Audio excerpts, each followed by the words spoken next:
So we return to our weekend debate with our panel, and I was mentioning at the end of part one about what you do, Dion, because besides your backstory, which is fantastic, seriously though, you without going the whole interview again, I understand. Your ideas, you're working on things, potential for COVID and solutions come out the other end of this sort of thing. I think I started, and sometimes I'm often told, Dan, you have such a kind of amazing backdrop to where I've gotten to, and sometimes I can forget, because so many things, and it's all inside of societal impact. And what I mean by that is how the things that I do in my life will impact you and then a community, and hence why I did this project in London where we built, we had a remit of 360 community learning centers throughout the UK, but we built them using church buildings in the community, because it's no point in saying to someone who's on a dole, has 2 children living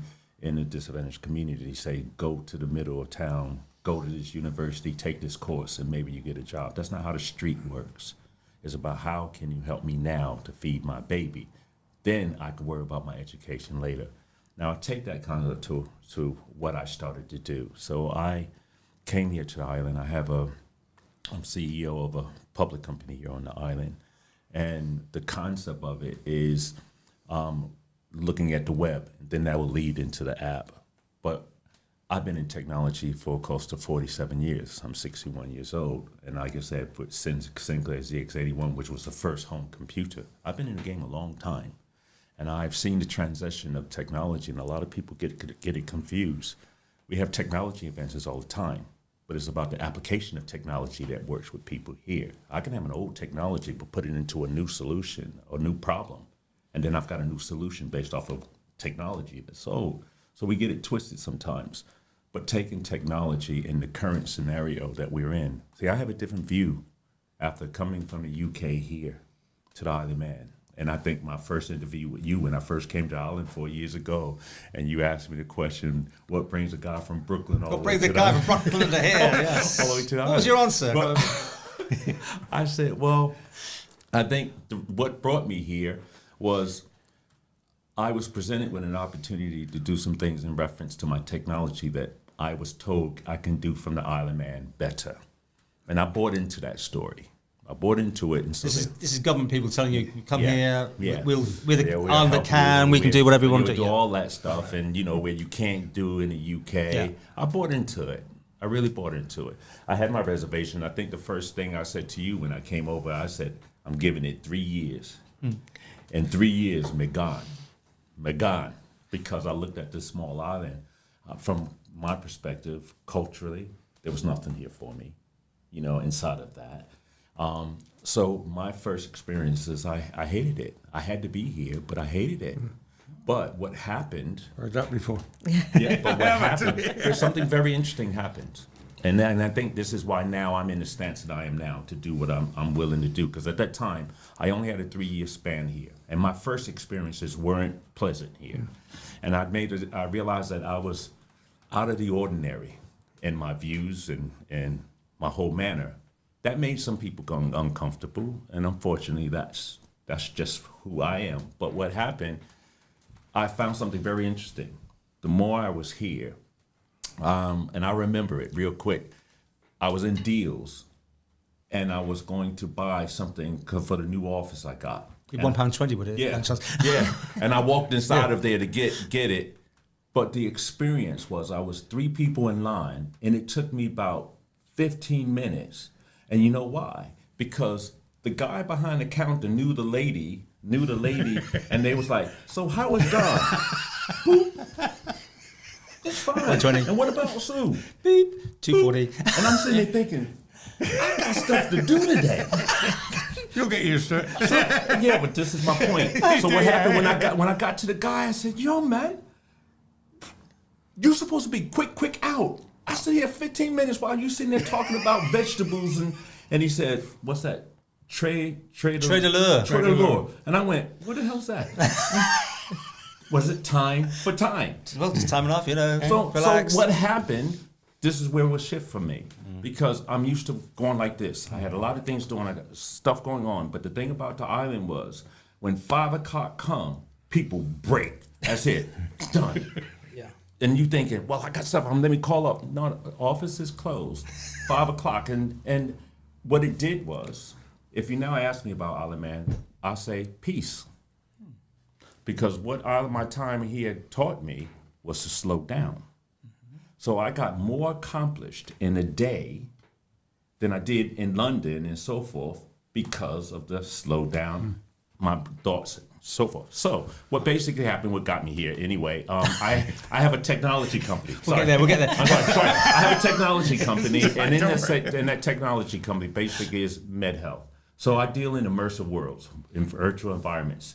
And we came up with a concept of building a virtual world for the treatment of addiction and mental health. Because if you can't go to your therapist, then we bring the therapist to you. And so the concept is using gaming technologies instead of for gambling. We've taken that same technology and put it into healthcare. So by converting a person to an avatar, we can bring them into a virtual world that everything in it is about healing. So we literally have built a city in the sky. So we have Eastern philosophies, Western philosophies that will be put on the island.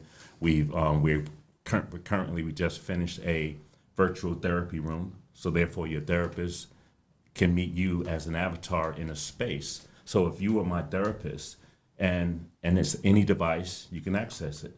So what happens is if you're my therapist and you say, Dion, I think we're going to use a campfire today. So imagine now me and you sitting in this room, and at a click of a button, this is now a fireside chat.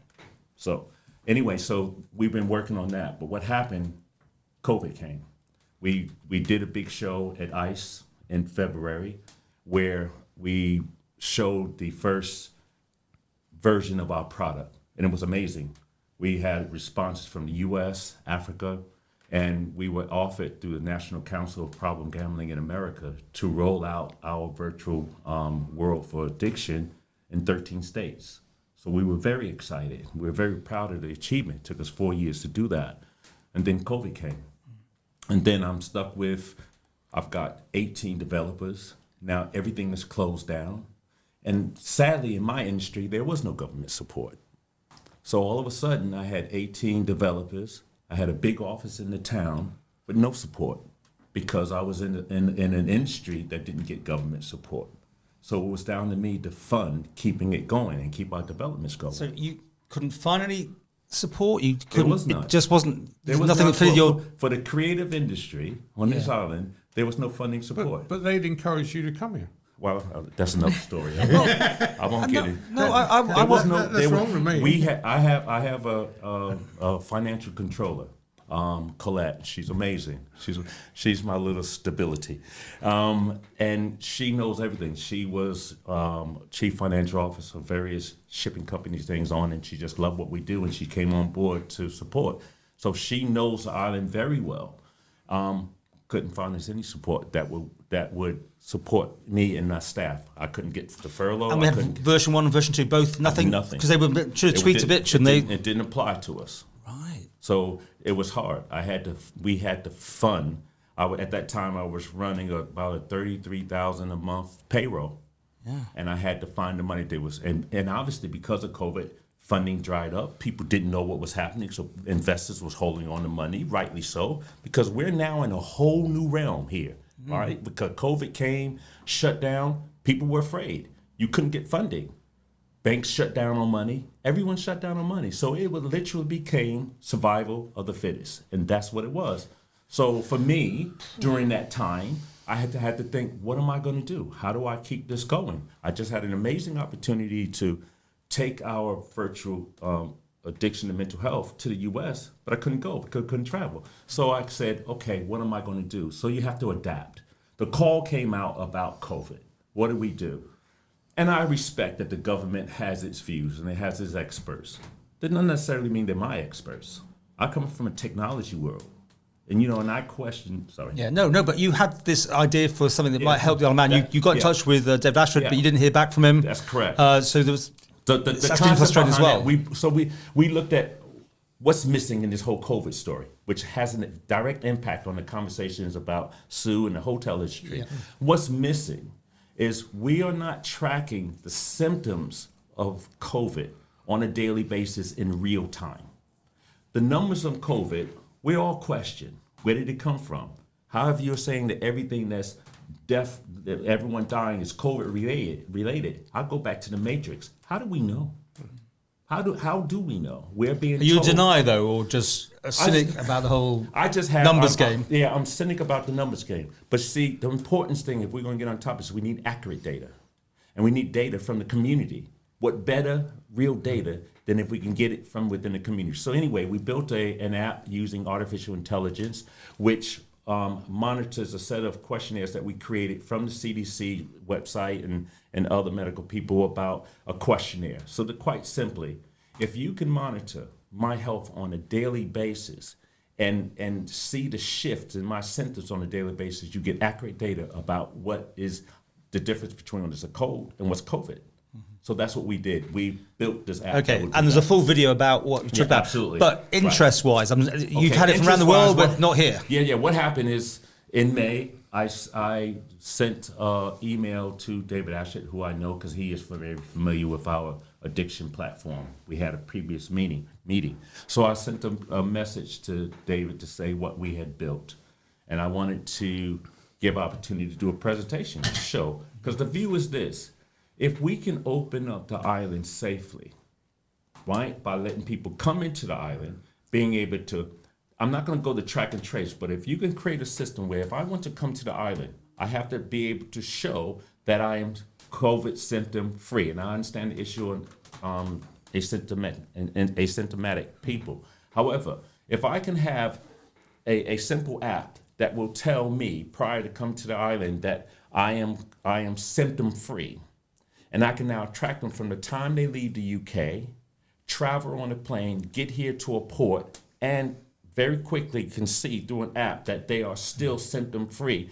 I can then track them through the process. You can open up the island safely because there is a safe system tracking symptoms. You know, the problem basically is none of these apps so far have come up gold, have they? I mean, everyone has been, money's been pushed at this thing. Absolutely. And no one's done, this is absolutely. Yeah. But that doesn't necessarily mean that some small little company stuck around a corner can come up with a solution. You've got the Holy Grail, have you? So the question you got it? Is proof. Oh yeah, Lots of money? Absolutely. This is it. Here's the thing. Let's invest quickly. Here's the thing. I'm willing to put, and let me tell you why. I'm willing to put on the table a free trial of the app on the island to prove what I'm talking about. I'm willing to do that because here's the thing.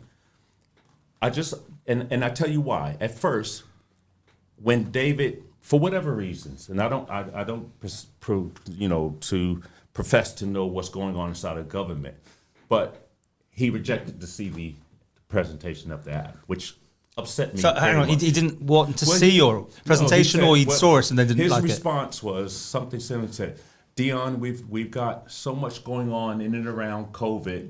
I would love to see it after we are past COVID. And when I got this message, I was like, duh. That's too late. The app is to do that and more. We're talking about beyond track and trace. Right. Beyond it. But he didn't do that. Okay.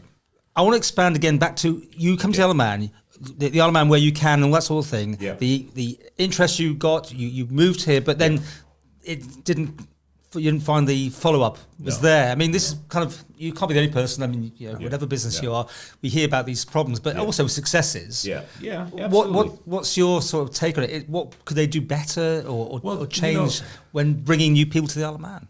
Well, again, I challenge that because it was a long time I thought, why am I here? Have I made a mistake? And no, I haven't, because to be absolutely honest, I'm a guy that don't tell me I can't do something. And so kind of when I got that feeling with David, I turned around and said, you know what? I have created something that can make a difference. So therefore, I sent it to Africa, to Nigeria. And on the 26th of August, we set up a monitoring network for Nigeria and had a representative out there. And the app is now being in its final review by the Minister of Health for Nigeria and Kenya. And I'm quite excited with the initial things coming back. But what it led to was my wife. So what happened is, here I am with this thing. She's talking about a hotel, which she she's passionate about. This is my wife. I hardly see her because she's at that hotel all of the time. So walking around all these rooms. yeah, walking around, rattling around. But I shouldn't joke. but the real reality is, I saw the impact it was having on her. No customers and no things. So I said to myself, Dion, you have an app that potentially can open up the island. So, and I think that was when I came back. So I'm gonna tell you this real quick. Yep. What made it personal to me? There's been the request. Obviously, got the United States, one of the 5 worst hit areas for COVID. And I'm sitting in the Isle of Man with an app like this that can make a difference. I said, Dion, are you crazy? So what happened on the 15th of December, I flew to America against all things, and you couldn't stop me because I'm American. But this is when the madness starts. So I'm gonna read real quick. I argued about being on the Isle of Man inside of a fishbowl, right? Everyone talks about, at least we're safe. But I'm a businessman. I need to be able to travel safely. My wife needs tourists to come here. So the island is a very precarious position. And I heard what you said about wealth before health. But you got to create a different balance. Yeah. Because the reality is, if we don't open up this island, there is going to be a major impact mentally, because the next pandemic is the mental health pandemic. Because we weren't designed to be locked up like this. Right? So the co-reality with me, I traveled there. Now, normally you would think to travel from Heathrow, busy, fly over plane, full, get into America at Dulles Airport, crazy security. Many hours standing around, yes. Let me tell you, from my trip from London to Dulles, I saw 60 people probably. I was on a plane across the Atlantic. In a whole section, I went economy, premium economy. I was the only person in the section. I think there was 20 people on that plane. It was post-apocalyptic. And if I hadn't gone through it myself, I would have said you're lying. I got into Dulles, went straight through customs. Now here's where this is crazy.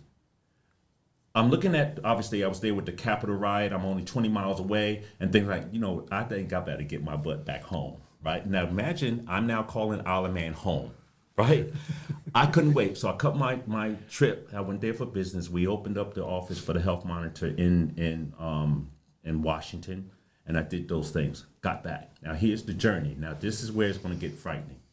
Right? Cool. I flew from Washington Dulles, United States. I flew from Washington Dulles, Heathrow. Got into Heathrow, waited 5 hours for my flight to the Isle of Man. I got on Logan Air. There were 9 people on Logan Air. I got back on the island on the 10th of January, right? Got off there. The trolleys wouldn't work. I had 4 bags because it was Christmas time. I had loads of bags. I had no trolley. And then when I asked the lady, I said, where are the trolleys? She said, oh, we don't have enough people to wash down the trolleys. And I went, there are only 9 people on the plane. So this is the first beginning of this bizarre journey, right? So I'm carrying out 4 bags. I now go out to get a taxi. I got to walk half a mile to walk where the taxi is. The taxi driver can't help with the bags because of the rules and say, I understand. I carried all the way back. He drew me to my house where my wife stayed at her hotel. I had to isolate for 21 days. Didn't quite understand why that was. But anyway, nowhere else in the world you have to isolate for 21 days. But anyway, Isle of Man, you do. Fine. I didn't know why because I was gone. Now here's where it gets dangerous. There's more. If it didn't happen to me, I would turn around and call you liar. Now here's where this gets really serious for a debate. Yeah. I was here 21 days in self-isolation. Not one day did anyone come to see whether I was still isolated. Now you got to look at this. Nothing.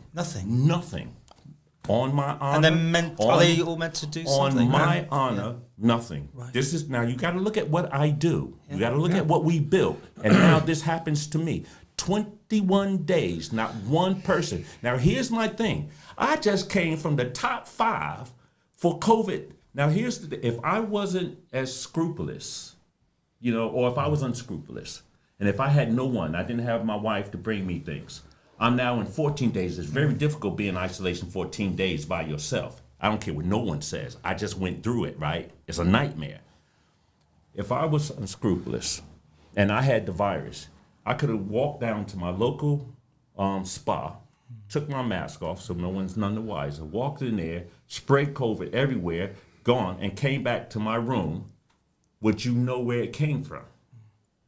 And that's what frightened me. And that's what's now caused me to now push my app, because we tracking, which is important. And there's probably the difference between the Isle of Man, which we caught it earlier, whereas Guernsey, they couldn't find these sources because somebody may have done exactly what you just said. Correct. Because who is going to say, "Oh, I'm sorry, it was me that spread it"? Yeah. Because you're going to go to prison, so you are not going to admit to it. And following on from what Dion's just said, since I've had 9 self-isolators in my hotel, and I have not seen one of them being checked up on.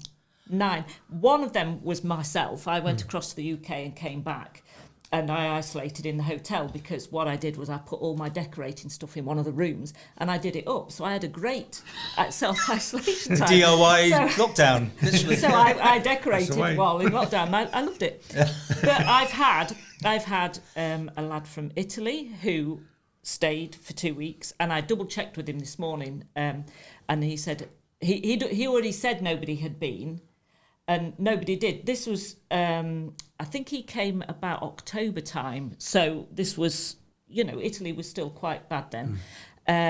So nobody checked on him. He left and then came back again and actually stayed at the hotel for a couple of months. And then I've had someone from the Philippines. I've had the hospital patients. I've had somebody from Africa, a doctor, and none of them have told me they've been checked up on. Now, and I have not seen anyone come into the hotel to check up. And when you go away, when you come back, you have to sign something. Do you? How do you get on the system? Because when you come back, I came back on the ferry. You obviously have to get your RR number, your returning residence number, which that's all great. That's really good. You have to have permission to come across. And then you have a form to fill in and you tell them where you are. Like the people that have isolated in mine, I've given them even the room number. So as anybody coming can check on the room number. And then I've even had their names stuck on the wall and arrows pointing. So anyone coming to check can go immediately to check on them. They're not wandering around the hotel, but nobody's been. Something's going wrong here then? It's failing, because the whole concept of relying on me being trustworthy is flawed. It's absolutely flawed, because if you're saying that the island is safe, and I'm angry now because this happened to me, and that this is where I live, don't talk to me about a concept that we are trusting people being honest, and that's what's kept COVID off the. You've been lucky. Yeah. Oh, yeah. They even said that. Pure They said that. Pure luck. The reality is, Yeah. if I was unscrupulous, Yeah. I could have caused the plague through here if I was really bad coming from the States because of fear of going to jail, or £10,000 fine. I'd have just went and did what I did. And we all know about the New Year's Eve thing exactly. What was going on. Listen, Exactly. okay, we feel fantastic, man. You just great. Come back whenever you want. We've got a part 3. See you shortly.